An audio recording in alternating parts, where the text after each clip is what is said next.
Hey everyone, real quick, just before I start the video, if my voice sounds weird, I don't know, I have a bit of a blocked nose. Like it's like, you know, like when you have an audio like difference in your two ears, it's not the same. It's got like this blocked ear or something. So that's why. But anyway, this video, man, this is about fucking Strata, right? So I'm selling my apartment. I can sell it in a month. Strata, bro. Oh, man. Like, you know what? Lucky I bought and I moved out, so I realized what Strata is. Like, I know, like, a lot of people pay for it and you know, they can be stuck in it or, you know, whatever it is, a temporary solution. But, man, Strata, fuck, man. Like, honestly, I don't even know where to start. Yeah, I'm going to just start. Let's go with the maintenance, all right? The maintenance field generally is shit. You know, it's a very hit or miss. There's just like, you're paid for Strata, right? For the maintenance, man. They don't do shit. The grass isn't cut. Everything looks shit. All the trees are beat up and shit. Like, what the fuck? Like, everything's broken. There's glass broken on the building. It's like, what the fuck's going on? You're paying Strata for that. Are you...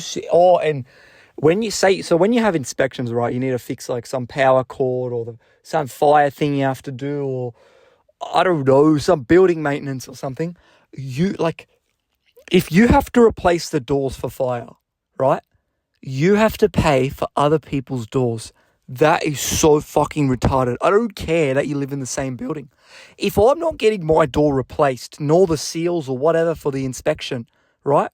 Like, the apartment I lived in, my door was fine.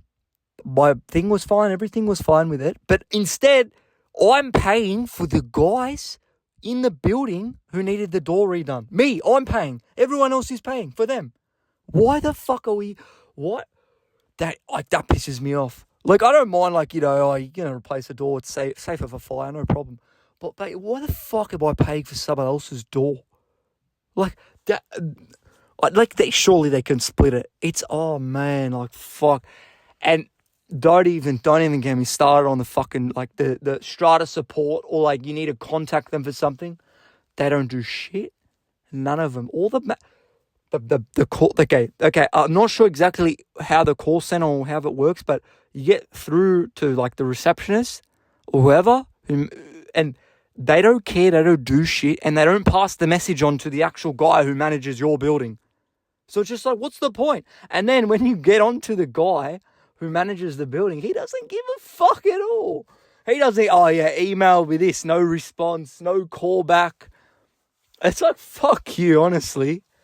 That's actually a big reason I'm selling my apartment. You know what? I said, fuck you to Strata. I'm not doing that. I'm not going to be disrespected by Strata. Honestly, like I said in my previous video, I'd rather live in a caravan than be disrespected by Strata, paying $1,400 a fucking quarter. Are you serious?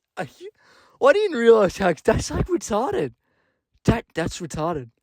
That doesn't even make sense. $1,400. That is so retarded. And I'm paying for someone else's doors. How the fuck did I end up in that? That's bro. I'm not, bro. The second I can sell that place, I am straight up on the market. Which is, you know what? It's stupid as well, because I'm gonna stay static with it. You know what I mean? And then if you rent, the thing is, I'm one of those people where I'm very suspicious. Like, I couldn't rent the property out because owners have no rights. You'll get a squatter or you get someone who won't pay. They'll fucking destroy. I've seen the videos online. The renters destroy the place. Like, it's destroyed. They don't pay. And then, like, the owner's left fucked. He's fucked. Like, he doesn't do anything. He's just like, he's going to have to take that, you know, 30K, 50K loss. And I'm like, man, I'd rather take a 10K loss on selling it than to take a 50K someone fucking raping that place. Nah, man. Nah. And, man. You know what's good? I've only got to pay one more Strata bill. Two more? Whatever the thing is. Fucking only a little bit. And then I'm out of there, man. It's a scam. You know what I mean? Like, no one cares. They don't get back to you. Look, I'm sure there's the one occasional... I'm sure there's some good Strata managers, right? I'm sure there are in some building maintenance. Like, honestly, the building I lived in... I'll say this. The maintenance of the garden and the building were a 9 out of 10. I have to say, the guy who maintained it there, he actually done a good job. The lawns were always cut. There was always cleaned up leaves. There wasn't any dirt. The building was spotless. Okay, yeah, there was still a little broken window that was never fixed, but it was generally good. I got to say, I'd say it was like in the top 5 cleanest on the street, easily. But then when you get onto like the contact or support or noise complaints or some other complaint or a building issue or something, no one gives a fuck. No one calls you back. No one emails. No one does anything. It's just like, but they will come after you if you don't pay. So it's like, what am I paying for? Nothing. And then if you don't pay, they'll come after you.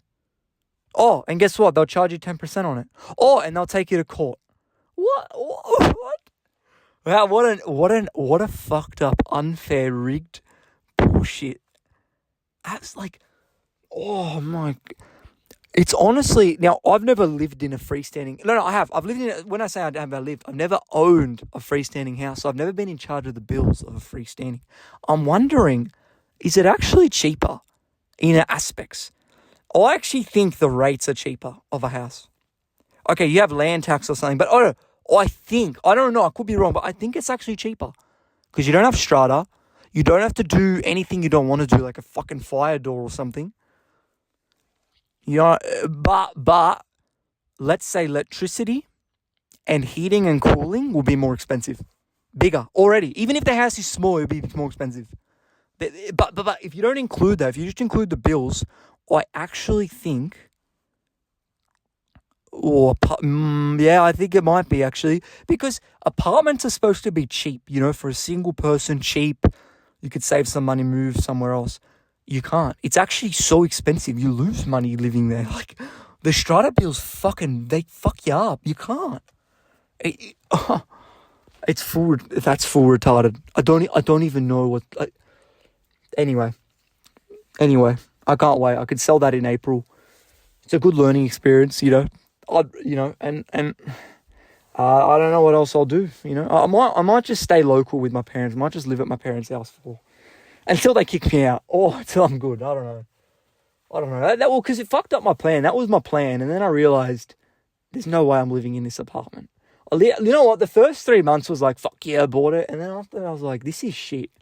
No. It not shit. Yeah. Let's say it had potential. It was actually all right. It wasn't bad. I didn't mind it, but then there was too many outliers that were just like, it's not worth living there. It's just, no. You take a risk in everything. Like it's like the car I bought, the 2022 Outback. You know, like you don't know how it's going to turn out. If it's like you test drive it for 15 minutes. You see it once or twice in the store. You know what I mean? Like you don't know how good it is. You know, you don't know if you're going to receive it brand new with a problem, and then they're not going to give a shit or this and that, and you know what I mean. But I'm very appreciative and I'm thankful. Nothing's wrong with the car. It works good. If I could go back before I bought it, I would buy it again. I could not say the same about the apartment. If I could go back, I wouldn't buy it again, having the knowledge. But the car, if I could go back, I would buy the same car, do the exact same thing. Sometimes you get unlucky, sometimes you get lucky. What can you do? What can you do? And actually, that's another thing. So you know what? That's the main bit of the video. But this second half is going to be a little second half bit about the Subaru. Like when I bought it, I asked, "Where's the official service center?" You know what I mean? Because the brand new car, you want to take it to the official. So I take it there, and it was a 2nd year service, right? So whatever it was, a 27,000 or 25,000 K service or something, and then they damaged the car. Only small. You know what it is? It's a scratch on the rear passenger door. It's partially visible. It's not, it's kind of visible. It looks like someone keyed it, only a tiny bit. And, it's one of those things where the damage isn't so bad to pursue it. Because I tried to pursue it. I stayed on the case for like 2 months. I called up multiple times. I showed up about 3 times. I spoke to the manager. I saw him. I sent an email to the lady who served me that day. No one gave a fuck. Oh yeah, we'll fix it up. Yeah. Just hang on. The call's coming. It's 2025. That happened in August last year. And no one's calling me back. I even try to go, what's going on? Oh yeah, just busy. Yeah, really? Tell you one thing, I'll never go back there. I'm never going to go back. I'm going to find And I don't know if it voids the warranty or not, and I hope it doesn't, but I'm going to try and find a little independent mechanic, like a Subaru. There's one where I work, there's a little Subaru independent thing. So I'm curious. I want to go check that one out and see because maybe he gives a shit more about the Subaru, like even independent, all he does is Subaru. So I wonder if that's the thing, maybe he'll take better care. But man, you think taking it to the official service center is a good thing, mate. They fucking rape, like, what are you supposed to do? Because if I do something stupid, I'm in fault. But they can get away with the damage. Oh, man. You know what? Thank the God the damage is small. But that's bullshit, man. I don't know. What are you supposed to do? It's almost not worth doing anything. You may as well take the $100 hit and take it to a panel beater. And then, like, maybe they can just, like, buff out the mark or something. I don't know. You may as well just take the hit. There's no point. It probably cost you more trying to fix it. I don't know. Fucking retarded. You know what I learned from 23 years is a lot of things are it's a world, it's a full of potential world that is misused, and it turns into a sad world. That's just what it is. It's just because I'm not going to go too deep. I'll go too deep otherwise. But we'll stay surface level on here. But fuck that, man. Anyway, thanks for listening.